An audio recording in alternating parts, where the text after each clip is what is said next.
1 फरवरी को पटना में होने वाला है। उस संदर्भ में मैं भागलपुर गया था और मैं जगदेव बाबू के विचारों में आस्था रखने वाले लोगों के बीच मैं कुछ बोल रहा था। बोलने के क्रम में हमने उनके विचारों को रखा और उन विचारों के क्रम में हमने यह भी कहा कि जो जगदेव बाबू बोलते थे कि 100 में 90 शोषित है, 90 भाग हमारा है, 10 का शासन, 90 पर नहीं चलेगा, नहीं चलेगा। तो ये 10 जो है वो भी बदलते रहते हैं और 90 भी बदलते रहते हैं। वो परमानेंट। एक समय जब अंग्रेजों का राज था तो 10 कौन थे? 10 अंग्रेज थे, 90 हम थे।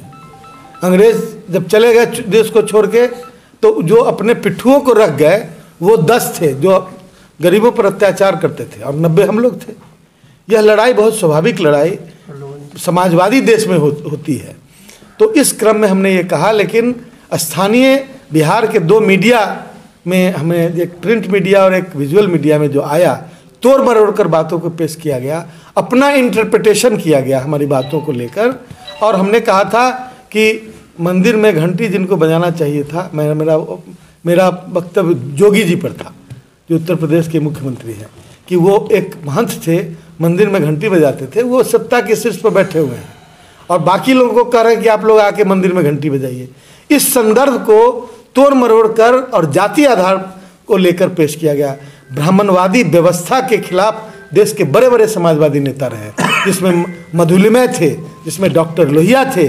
मधुलिमय तो खुद ब्राह्मण थे, डॉक्टर लोहिया भी उच्च वर्ग के थे, और बीपी सिंह जिन्होंने मंडल कमीशन लागू किया, वो हम लोग के बीच पूजनीय है। जाति विशेष की बात करके और इस तरह का दुर्भावना फैलाने की इस कोशिश को मैं कंडेम करता हूँ। और मुझे बहुत इस बात के लिए काफ़ी अंदर से तकलीफ है कि पूरा बिहार जानता है कि आलोक मेहता, मुझे कोई सफाई देने की ज़रूरत नहीं, लेकिन पूरा बिहार जानता है कि आलोक मेहता सभी को मिलकर जुलकर और सबको लेकर चलने वाले व्यक्ति हैं। और ऐसे में हमारे चरित्र पर इस तरह का जो उछालने की कोशिश की गई है, मैं उसकी तीखी भर्त्सना करता हूँ और मैं कहता हूँ कि वो अपना बयान वापस ले, या उन्होंने जो स्टेटमेंट दिया है उसको वापस लें। मैं उनसे निवेदन करता हूँ, किसी के आप अपने इंटरप्रिटेशन और अपने विश्लेषण के आधार पर किसी के बारे में ओपिनियन क्रिएट नहीं कर सकते हैं। आप आम जनता को आप इस तरह का परोस नहीं सकते हैं।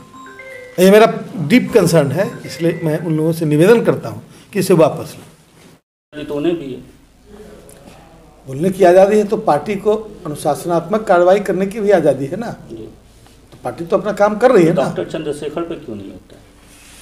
उस समय असहज महसूस नहीं करते हैं जब आप सुनिए, आप हमको बताइए कि 15 लाख रुपए और 16 करोड़ रुपए पर आप संवेदनशील हैं? आपको लग रहा है कि वादा किया था देश के लोगों से और उसको पूरा नहीं किया गया? वो आपके लिए इतना कम महत्व का सब्जेक्ट क्यों है जो आप चंद्रशेखर जी और इन चीज़ों पर आज 15-20 दिन बाद भी आप सवाल कर रहे हैं? मैं आपसे पूछ रहा हूँ। ये देखिए, मैं मीडिया हाउसेस की मीडिया हाउसेस की बात नहीं कर रहा। मैं ये पूछ रहा हूँ कि आपके हर उस चीज़ का सवाल का जवाब जिसका मेरे नज़र में कोई महत्व नहीं है देना आवश्यक नहीं है, लेकिन जिन चीज़ों का महत्व है उस पर आप सवाल नहीं कर रहे हैं। ये मेरा क्वेश्चन है। तो मुद्दों पे राजनीति होती कहाँ है? जब चुनाव आता है उस समय तो सब यही चीज़ करते हैं। होती नहीं होती है। हमारे सामने जब आप लाए हैं तो मैं आपको इस बात पर सवाल खड़ा कर रहा हूँ।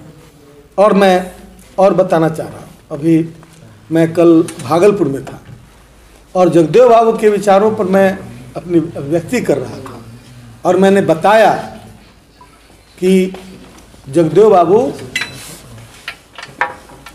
स्वतंत्रता प्राप्ति के बाद गरीबों और समाज के छूटे हुए लोगों की दूसरी आज़ादी की लड़ाई लड़े और उन्होंने एक बहुसंख्यक जो वर्ग था, मैं किसी जाति की बात नहीं कर रहा, वर्ग जो शोषित वर्ग जिसे कहते हैं, किसी न किसी तरह से शोषित है, उस शोषित वर्ग की मतलब की बातों को उन्होंने रखा था, लड़ाई लड़ी थी, वो शहीद हो गए। और हमने यह भी कहा कि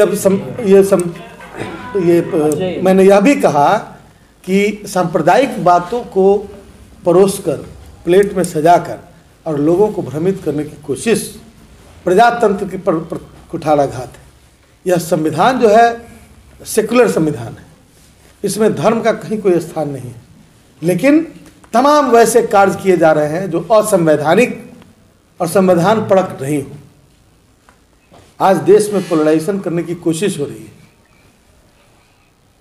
जितने मंदिर और मठ के महंत लोग हैं, सब लोग सियासत की कुर्सी के पीछे भागे जा रहे हैं, और जो लोग आम नागरिक हैं, जिनको देश में सत्ता पर चढ़ने का अधिकार है, उसको कहा जा रहा है कि मंदिर में जाके घंटी बजाइए और पाठ कीजिए।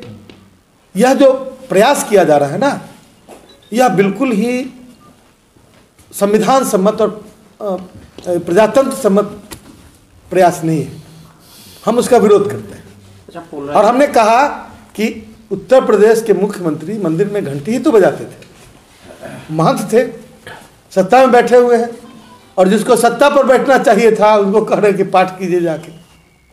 तो ये चीज़ें बिल्कुल ये इस तरह से की जा रही है कि जैसे कि आम जनता जो डेमोक्रेसी में जिसमें संख्या का बहुत महत्व है, उनको राजनीति से दूर किया जा रहा है, और हम राजनीति से नजदीक आने का आह्वान करते हैं।